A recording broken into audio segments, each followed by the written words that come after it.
bill was written in secret by 4 or 5 members of Congress. It was made public and made available to members of Congress for the first time on Tuesday morning. So we had just under 72 hours to read, digest, try to amend, and then ultimately pass a 4,155-page spending bill. 4,000 pages of spending bill text, they don't really read quite like a fast-paced novel. And so it is literally true to say that not a single member who supported this really understood what was in it, because it was a bunch of stuff thrown in together. As bad as the process, we look at the substance of what they put in there. Not only was it too much money, exacerbating inflation at a time when the average Utah family is shelling out an additional $1,000 a month, every month, on their basic necessities relative to what they were spending just in January of 2021. But there are some really bad things in here that are none of the federal government's business. For example, while we don't do anything to strengthen border security in the bill, we actually do send hundreds of millions of dollars for border security in North Africa and the Middle East, while placing restrictions on what the Department of Homeland Security can use in terms of the appropriated money to strengthen border security. This is a problem. The fact that we spend money this way is a problem. The groupthink that goes into this is a problem. It makes us all poorer and less free. It also disenfranchises over 300 million Americans whose elected representatives are cut out entirely from any say in what their government spends. We can do better, and we must. Good afternoon, friends. Happy New Year's Eve Day to all of you. Friends, more money is being proposed to help the American people.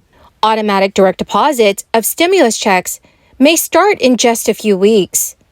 And these payments may be worth as much as $3,000. My dearest friends, please make sure that you watch until the end of this video for the latest stimulus news. Also, I will be announcing another winner for the Walmart gift card giveaway in a video later today. Please make sure that you enter the giveaway by clicking and liking several of my videos, and then comment below the keyword of each video that you watch.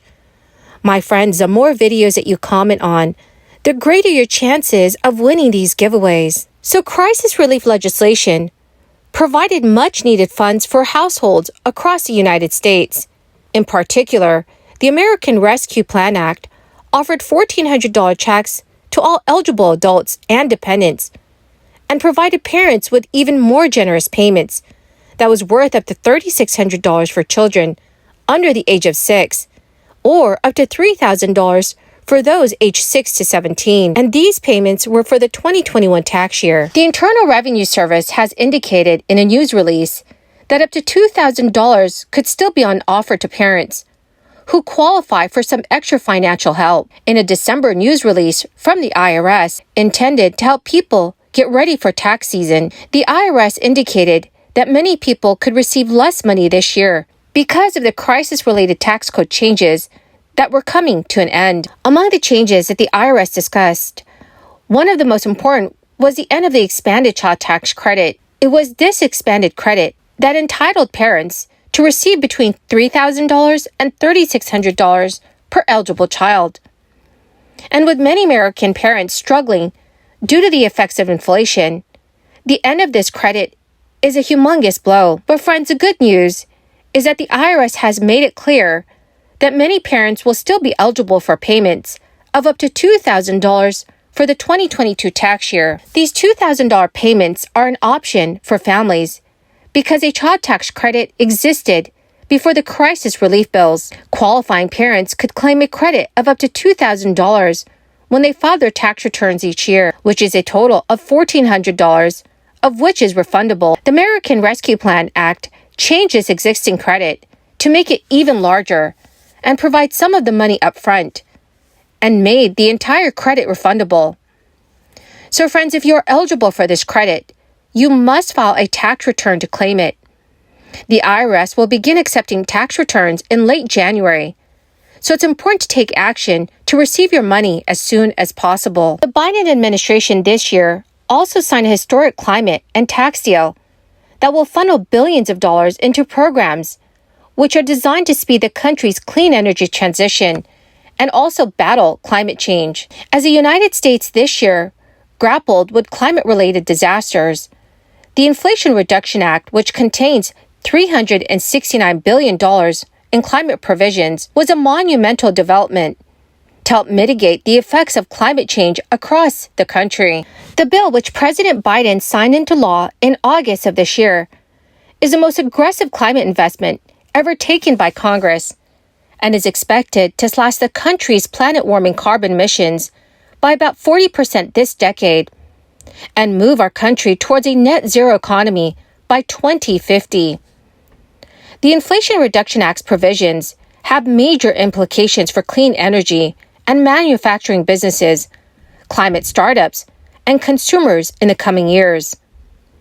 The deal offers a federal tax credit worth up to $7,500 to households that buy new electric vehicles, as well as a used electric vehicle credit worth up to $4,000 for vehicles that are at least 2 years old. Starting January 1st, people making $150,000 a year or less are eligible for the new car credit, while people making $75,000 or less are eligible for the used car credit. Despite a rise in electric vehicle sales in recent years, the transportation sector is still the country's largest source of greenhouse gas emissions, with the lack of convenient charging stations being one of the barriers to expansion. The Biden administration has set a goal of 50% electric vehicle sales by the year 2030.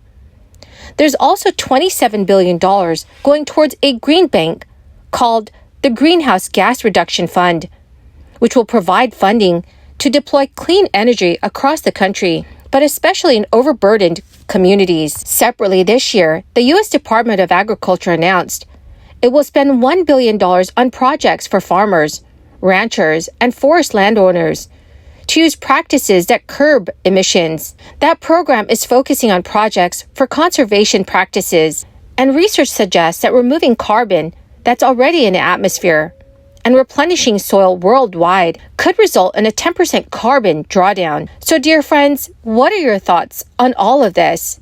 Please let me know your thoughts in the comments section below. Well, my dearest and beautiful friends, that is the end of my daily stimulus update video for this New Year's Eve day afternoon. Thank you so much, friends, for joining me here every day and watching the new videos that I post. I want you all to know that I sincerely appreciate every single one of you for being part of this community.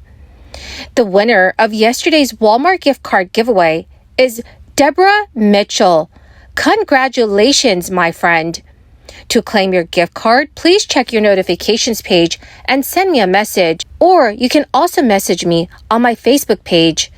Thank you, my friends, and have a wonderful and blessed and safe New Year's Eve.